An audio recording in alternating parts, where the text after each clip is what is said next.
필사 대신 낭독, 마릴린입니다. 이번 시간은 안중근 의사가 직접 쓴 안흥칠 역사 중 한 부분을 낭독하겠습니다. 이윽고 선고 공판이 열리는 날 법정에 섰다. 만압의 재판관이 선고를 했다. 안중근은 사형, 우덕수는 징역 3년, 조도선, 유동하는 각각 1년 반 징역에 처한다.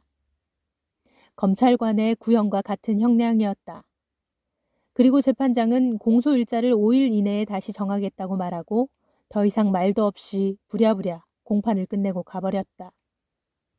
이때가 1910년 경술년 음력 정월 초 3일이었다. 나는 감옥으로 돌아와 혼자 다시 생각했다. 내가 예상했던 것에서 벗어나지 않았구나. 옛날부터 지금까지 수많은 충성스러운 의로운 지사들이 죽음으로써 윗사람의 잘못을 간언하고 정략을 세운 것들은 훗날 역사에 옳은 것으로 기록되지 않았는가. 내가 동양의 대세를 걱정해 정성을 다하고 몸을 바쳐 방책을 세우다가 끝내 허사로 돌아가니 이 어찌 통탄할 일이 아닌가. 그러나 일본국 4천만 민족이 안중근의 날을 크게 외칠 날이 머지않아 올 것이다. 동양의 평화가 이렇게 깨어지니 백년 비바람이 어느 때에 그칠 것인가. 지금의 일본 당국자에게 조금이라도 양식이 있다면 이 같은 정략은 결코 쓰지 않을 것이다. 더구나 만일 염치가 있고 공정한 마음이 있다면 어찌 이 같은 행동을 할 수 있겠는가. 한국에 와 있던 일본 공사 미우라는 1895년에 병정을 이끌고 대궐에 침입해 한국의 명성황후 민씨를 시해했으나 일본 정부는 미우라를 아무런 처벌도 하지 않고 석방했다. 그 내용을 살펴보면 그러한 짓을 시킨 자가 분명히 있어서 그렇게 한 것이다. 그런데 오늘 나의 일을 보면 설사 개인 간의 살인죄라고 하더라도 미우라의 죄와 나의 죄가 어느 쪽이 무겁고 어느 쪽이 가벼운가. 참으로 머리가 깨어지고 쓸개가 찢어질 일이다. 내게 무슨 죄가 있단 말인가. 내가 무슨 잘못을 저질렀다는 말인가. 천번 만번 생각하다가 문득 크게 깨달아 손뼉을 치며 크게 웃으며 혼자 말했다. 나는 정말 큰 죄인이다. 내 죄는 다른 죄가 아니라 어질고 약한 한국 국민으로 태어난 죄이다. 이렇게 생각하자 마침내 의혹이 풀리고 마음의 안정도 찾을 수 있었다. 그 뒤에 형무소장 구리하라 씨의 특별 소개로 고등법원장 히라이시 씨와 만나 이야기를 나눴다. 나는 그에게 사형 판결에 대해 불복하는 이유를 대강 설명한 후 동양 대세의 흐름과 평화 정책에 관한 내 의견을 피력했다. 그는 내 이야기를 다 듣고 난 뒤에 감격하며 다음과 같이 말했다.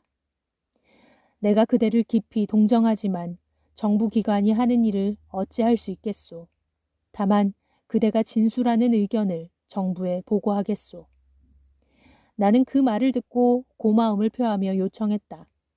만일 허가할 수 있다면 사형 집행 날짜를 한 달 남짓 늦추어 주시오. 동양 평화론이라는 책을 한 권 집필하고 싶소. 그랬더니 고등법원장이 대답했다. 어찌 한 달뿐이겠소. 설사 몇 달이 걸리더라도 특별히 허가하겠으니 걱정 마시오. 나는 그에게 감사한 마음을 전하고 돌아와서 공소권을 포기했다. 설사 항소를 한다고 해도 아무런 이익도 없을 것을 불보듯 분명한 일일 것이고 또한 고등법원장의 말이 과연 진담이라면 굳이 더 생각할 것도 없었기 때문이었다.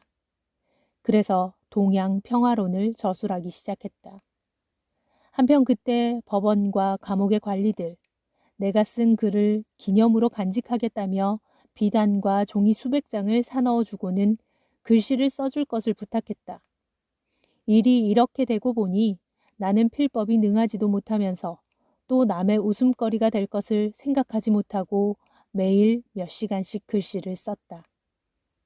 그때 천주교회 선교사 홍신부가 나의 영원한 삶과 행복을 기원하는 성사를 해주기 위해 한국으로부터 이곳까지 왔다.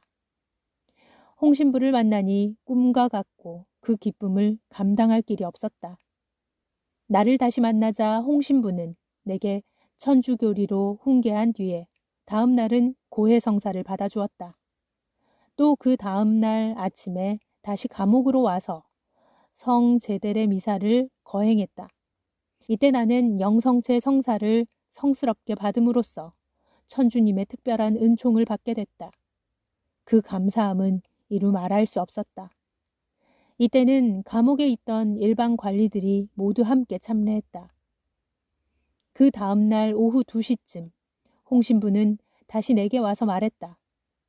오늘 한국으로 돌아가기에 작별하러 왔다.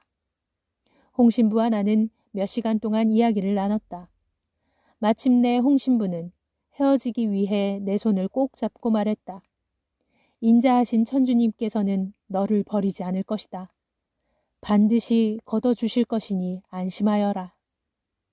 그리고 손을 들어 나를 향해 강복을 해주고 떠나니 그때가 1910년 경술년 음력 2월 초하루 오후 4시쯤이었다.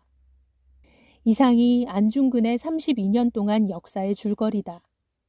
1910년 경술년 음력 2월 5일 괄호 열고 양력 3월 15일 가로 닫고 여순 옥중에서 대한국인 안중근이 글을 마치다.